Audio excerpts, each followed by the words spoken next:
As a Chinese international student, I definitely felt a little bit disheartened when I saw that the government moved from all of the international students to specifically targeting China. What makes Harvard is the great international perspectives, right? Harvard hosts students from 80 plus countries, sometimes 100 plus countries. It is definitely a very challenging time. But for us, we still remain pretty confident. As a student myself from China, I felt that I was able to express my opinions at Harvard. The people who did participate in protests or maybe expressed views that was a concern for the administration, at the end of the day, were just a small portion of all of the international students. It has sent some mixed signal to international students and families who are potentially considering the United States as a destination for their future education.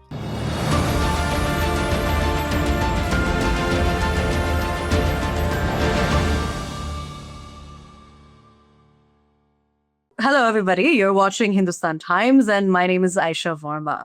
We have Mr. Fangzhou Jiang joining us today to speak about the Trump administration's efforts to revoke the visas of Chinese students and stop future interviews as well.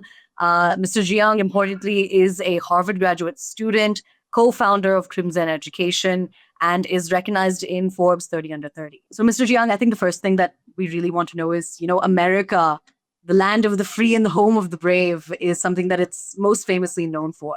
But it doesn't really seem like it's living up to its reputation at the moment.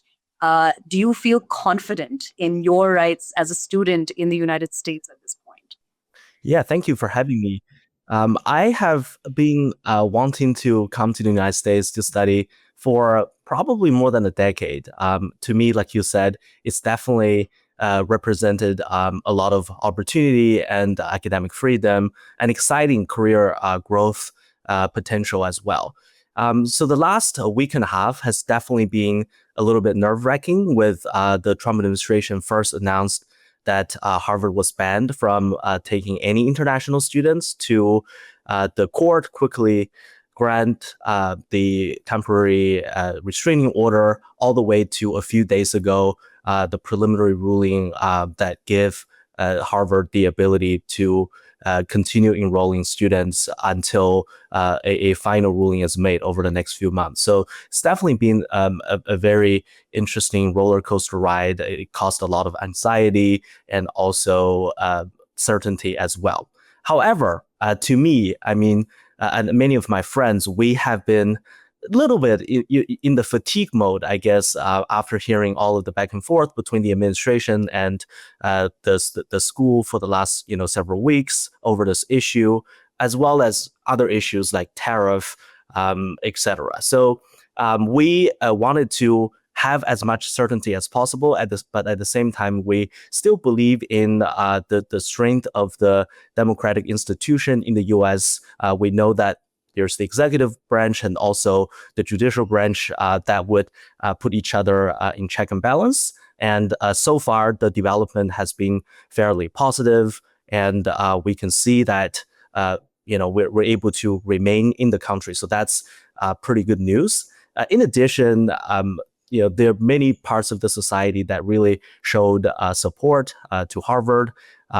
Harvard had one of the largest single day kind of record breaking donation in the history of the school that showed a lot, I guess, support from the alum, which is very good to see. So it is definitely a very challenging time. But for us, we still remain pretty confident. My plan is to kind of remain at Harvard in the next academic year to finish my degree and to continue contribute as a member of the school community. Also, have you been able to interact with people who support what Trump is doing? And what are their perspectives? What are they saying about it? Oh yeah, I've been hearing different perspectives. I mean, some included the American universities like Harvard should allocate more resources educating domestic American students, putting American students first. I think that is understandable. In addition, some supporters feel that Harvard as an institution probably has become a little bit too liberal, allowing, I guess, the infestation of ideas from that angle without giving enough room to students with more conservative views. So people kind of feel like their freedom of speech is somewhat impacted. So that's also a bit of concern. I think that number one is important to recognize different people's perspectives, right? So putting American student first, I think, makes sense to American citizens. But what this perspective doesn't take into account is that what makes Harvard Harvard is the great international perspectives, right? Harvard hosts students from 80 plus countries, sometimes 100 plus countries. That different experience gives Harvard a lot of rich context culturally, and also helps build Harvard's brand not only within the US but also internationally. Right. Without that opportunity, sure, a few more American students will have that opportunity at Harvard, but the reputation of Harvard wouldn't be as strong. And then the opportunity for American students to learn within Harvard, to hear other perspectives, to exchange ideas is going to be difficult, right? So in addition, for Harvard being very, I guess, left-leaning, it is definitely a concern for many students. Harvard acknowledged that problem as well. President Alan Garber said, yeah, anti-Semitism or freedoms of speech, it's something that the university is working on. And as a student myself from China, I've felt that I was able to express my opinions. At Harvard, we constantly debate issues between the U.S. and China, or other countries, or domestic U.S. policy issues. I felt like I can express my ideas. Some people may disagree, and we have some healthy exchanges. We try to convince one another. I didn't particularly feel that it was a concern for me to speak up. But of course, some students may feel this way, and the university is taking measures to investigate into this, address this. And I look forward to seeing some more positive development acknowledged by the wider community. Absolutely. That's a very interesting aspect of university life. I don't think many know about that. Out of curiosity, when it came to the November elections, the subsequent results, the swearing in that took place in January, did you see this coming? Did you think it would get this bad? And do you think it's going to get worse?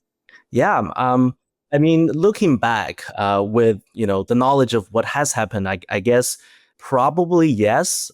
In President Trump's first term, there was some, I guess, criticism expressed by him on issues we talk about today. But I never anticipated that this will go this far, right? Before the ban on international student, the administration and the school have been going back and forth on this kind of turning over a list of students who participated in protests, etc. And because Harvard refused to do that, the federal government pulled, millions of funding from the school, or tens of millions of funding from the school, which was already causing a lot of, I guess, financial stress to Harvard. Especially a lot of funding was devoted to medical research, cancer research, etc. And people felt that it's important, it's critical to carry on, that type of work. But anyway, so I thought that was already the maximum lever that the government would pull to pressure the university. Having a sweeping ban was absolutely not expected. Unprecedented, completely. Yeah, 100%, right? Because yeah, the people who did participate in protests, or maybe expressed a views that was a concern for the administration, at the end of the day, were just a small portion of all of the international students in the US, right? Having a sweeping ban was definitely pretty drastic.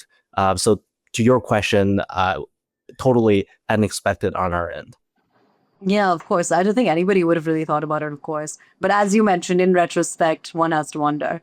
The whole idea of putting America first is not new. Every nation in some way or the other is trying to do that.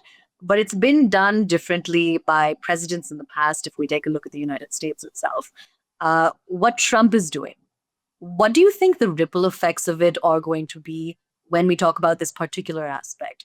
Where do you see America 5 years down the line? I do think that it has sent some mixed signal to international students and families who are potentially considering the United States as a destination for their future education. In addition to being a student, I'm also the co-founder of Crimson Education, an organization that supports international students to come to the United States. So I observe, parents and students around the world asking us questions. Hey, do you think that the U.S. will have more adverse policies against international students? Or hey, how does the application process look like for the United Kingdom, or for Canada, or for Australia, or for Singapore? Right. So those are kind of the questions we're getting over the last week and a half.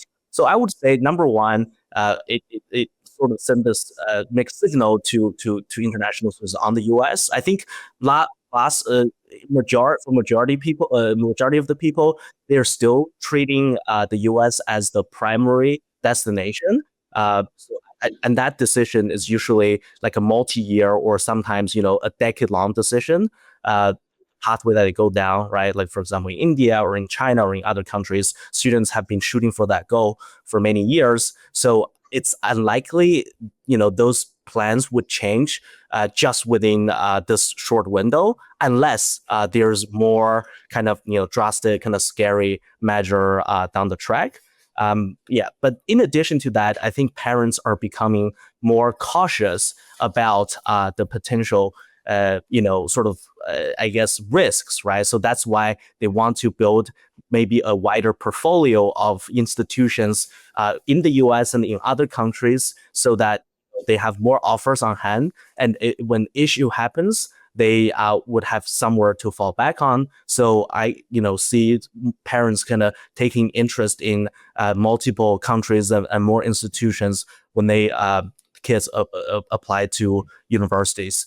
So I think this is probably, where people are at right now, given the fast, the rapid change of policy.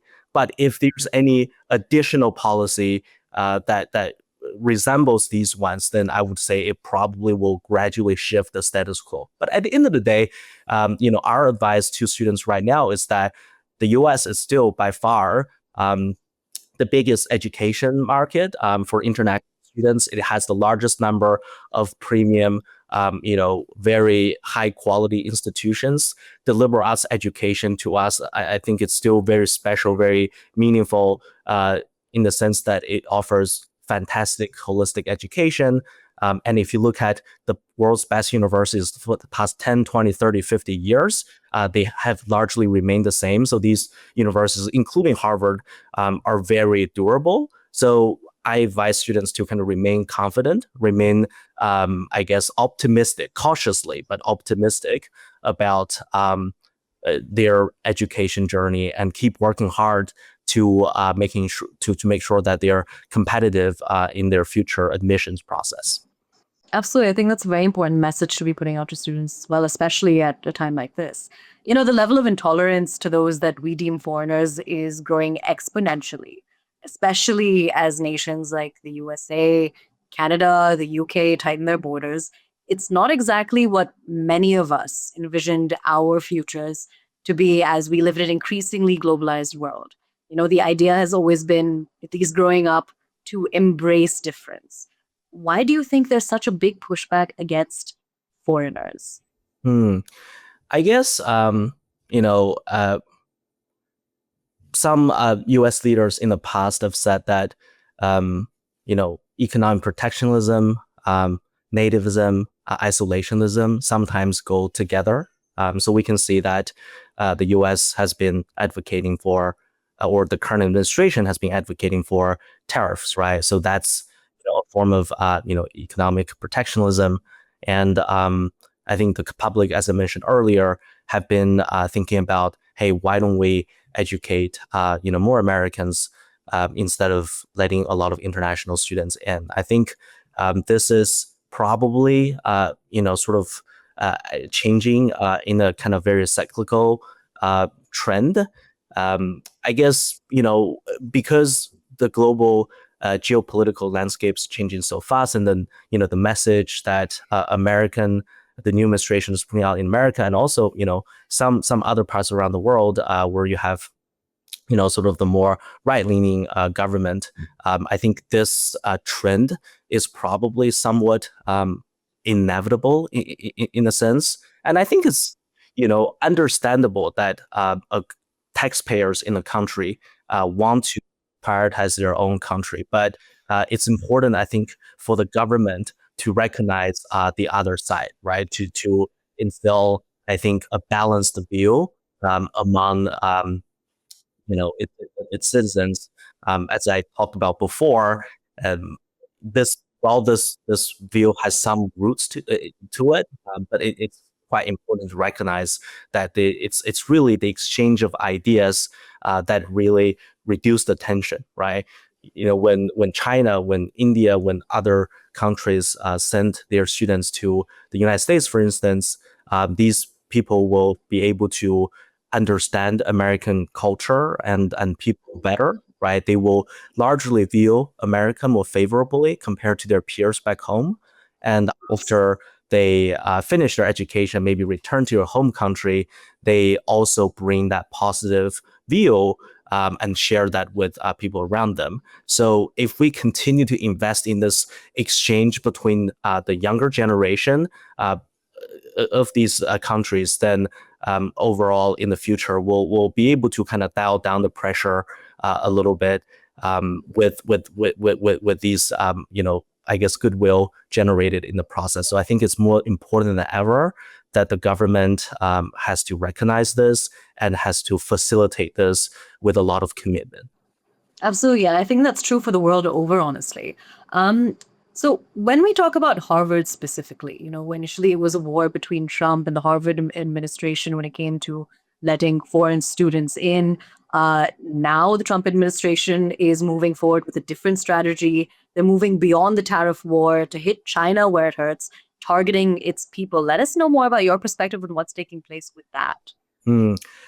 China, I mean, as a Chinese international student, I definitely felt a little bit disheartened when I saw that the government moved from all of the international students to specifically targeting China. Right, a few days ago, the State Department has issued a statement saying that it will aggressively revoke student visas for Chinese students. That headline at first was absolutely nerve-wracking as well, just right after the ban, because I guess for myself, I have double target on my back, right? Being a Harvard international student and being an international student from China, so that was definitely a blow. But I guess going back to that earlier point around fatigue, there are definitely a lot of scary headlines, putting out there, and at the same time, the unlike Harvard, the news around Harvard, that was a sweeping ban. This was more kind of a statement that says that, something adversarial will happen, but nobody knew the impact of it, right? Like there are close to 300,000 international students from China studying in the United States. It's very difficult to tell, hey, whose visa will be revoked. Yes, my visa is probably at risk, but, what is the criteria, right? What is the affiliation with, say, the political party in China, or how do you define critical research that may kind of endanger U.S. national security? So the definition of these terms were not provided. So it left us largely, I guess, in wonder what exactly will happen. But a few days ago, President Trump in his interview said, "Yeah, Chinese students will be okay." So that, I guess, it's more of a reassuring signal. So once again, there's definitely a lot of back and forth and uncertainty. But I think international students, similar to Indian students, make up a large portion of all of the international students on campus in the U.S. and many other countries. And we are very important part of the university, right? A lot of international students from China, from India, are course assistants, myself included, right? Our student government leaders are, I guess, taking on research assistant roles for professors. So we are part of this community that really make a contribution to the society. A lot of people come here to learn, come here to, I guess, really exchange that idea, as opposed to have like huge political agenda, right? So making sure that students with good intentions should continue to have that opportunity to learn their knowledge, to make their contribution to the community. And I think that is a top priority, I would say, for the administration. Absolutely. Now, how do you feel about the US government's justification that these measures are for national security and to prevent intellectual property theft? Because that's what's been said by the government itself to justify the targeting of foreign students and specifically Chinese students as well. I think because the tension between the two countries is high, Yeah. it's understandable that there's some concern around that, but we have to approach this strategically, I would say. First of all, I mean, once again, right, it's important not to have any kind of sweeping measures. It has to be targeted. If the administration is concerned by any I guess, particular incident at any American college campus, then they should launch targeted investigation into those incidents, as opposed to making a broad, statement about everybody. I think that's number one. Number two is that I think we have to really understand some of that.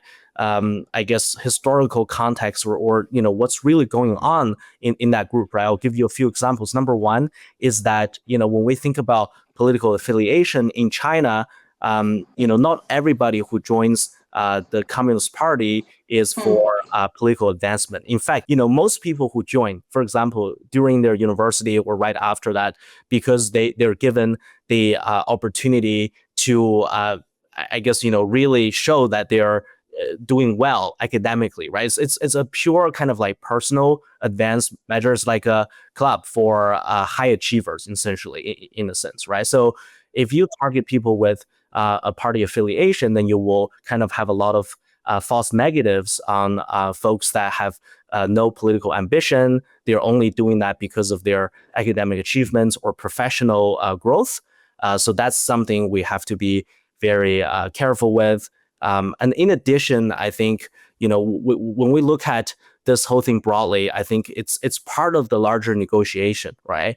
The US and China are conducting talks on trade. It's been going on for, weeks now. And, recently it's stalled a little bit because I guess, there's insufficient progress on either ends. And the Secretary of Commerce allegedly said that the two leaders really need to have a conversation, and some people say that the talk will happen soon. So because of that, I guess maybe there is a way to put more pressure by the U.S. government on China to make faster progress on trade talks. But at the same time, it's confusing because we really, by keeping, I guess, talents away from the US, it's only going to help China, right? Retaining more talents, and also it's going to give this very, powerful and lucrative opportunity away to other countries like the UK and Canada. So I guess there's mixed consideration and incentives here, and it's going to be very interesting for us to see how this plays out in the next few weeks. Absolutely, because I think, again, Trump's policies right now, what they're kind of highlighting is the fact that they're trying to step away from one of the main themes of American identity, which is diversity in itself. So earlier in the conversation, you were talking about the kind of support that the Harvard community has been able to give. I think you had mentioned one of the largest ever donations that's been given by the Harvard alumni to the university. So what support, if any, beyond that, have you received from your university alumni or community in response to these visa challenges? Yeah, so as a starting point, the school has been more and more helpful, issuing guidance on what we should be doing and keeping us up to date with the latest development, for example, in court or statements issued by the administration. There were webinars hosted. There were a lot of communication from emails, etc., to keep the student body informed. So I would say that was definitely good to have, and it's been very, very helpful.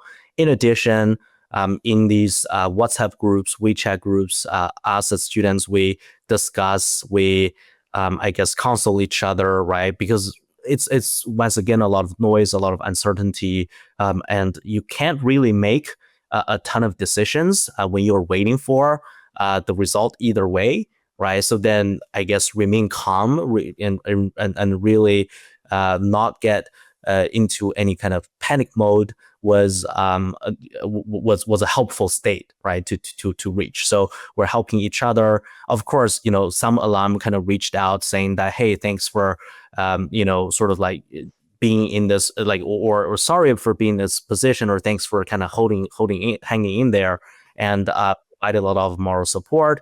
And that's, I think, all what's needed right now. Once again, the court has granted a preliminary injunction. The students' legal status, isn't in jeopardy. People can remain in the U.S. legally. So I think that the broader support would be, to make sure that each student knows that there are people that stand with them, that understand the challenges they face, and are ready to act, when anything worse happens. So I think it's a very heartwarming situation to be in. But of course, if the situation starts to exacerbate, then I'm sure that there will be more actions taken by the alumni community. Absolutely. I think having that strong foundation is one thing that really matters a lot. Now, you are a co founder of Crimson Education, which operates a global university. Considering that we're seeing an attempt to restrict access to quality education, could you explain what your motivation was to be part of an endeavor like this? So I co-founded Crimson Education about 12 years ago, right after I finished high school in New Zealand. And our mission at that time was to help more Kiwi students really understand the opportunities that are available globally and help them access that opportunities, right? When I say opportunity, I mean Exactly. higher Yeah. education.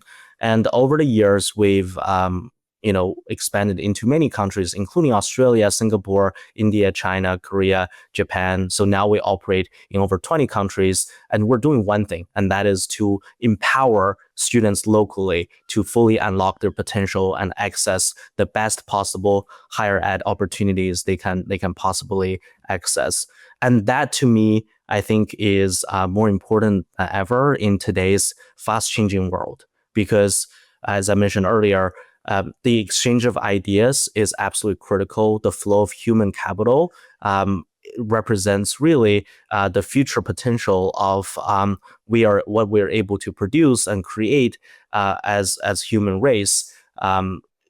Continue to break down that information barrier, continuing to break down that difference in perspectives and hurdles that I guess make that process difficult, is definitely our core mission, right? So we see this a very, very important fight for us to be in, and will continue to be very determined to support these students who want to have their education dreams realized. That's fantastic. My final question.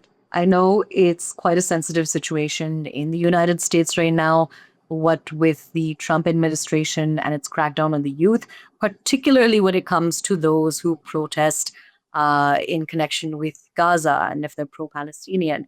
If you're comfortable with it, would you like to make a comment on the crackdown against students who have participated in pro-Palestine protests? Yeah.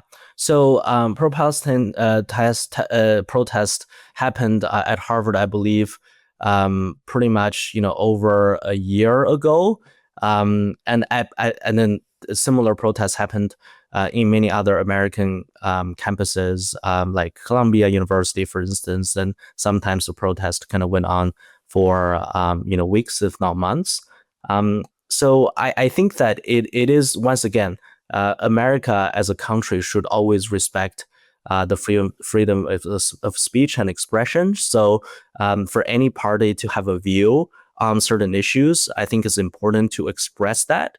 But at the same time, we need to make sure that sort of any expression of that view has to be done in an orderly fashion, right? It shouldn't really jeopardize, student safety or any sort of, I guess, regular order, like, classes Absolutely. should be in session. When that first happened, I was the vice president of the student government at Harvard Kennedy School, and I've received a lot of requests for help from students in the community saying that they don't feel safe, to walk back to their dorm at night because they felt like they might be targeted, etc.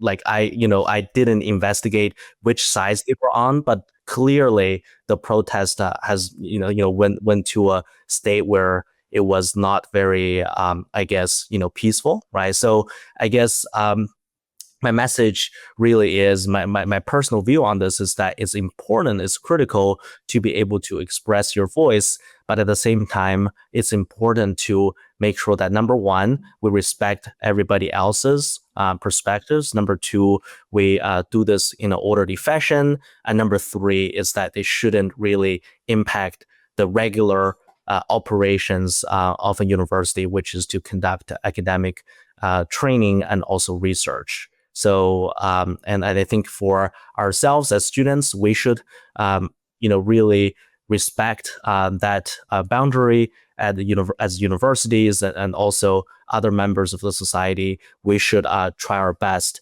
to, I guess, really restore that sequence. Yeah. Absolutely. It's all about balance, right? At the end of the day. Mr. Jiang, thank you so much for taking out the time to speak with us about this very important situation that is continuing to develop in the United States under the Trump administration. With that, it's a wrap on this insightful conversation. But do stay tuned to Hindustan Times for more. Thank you for having me.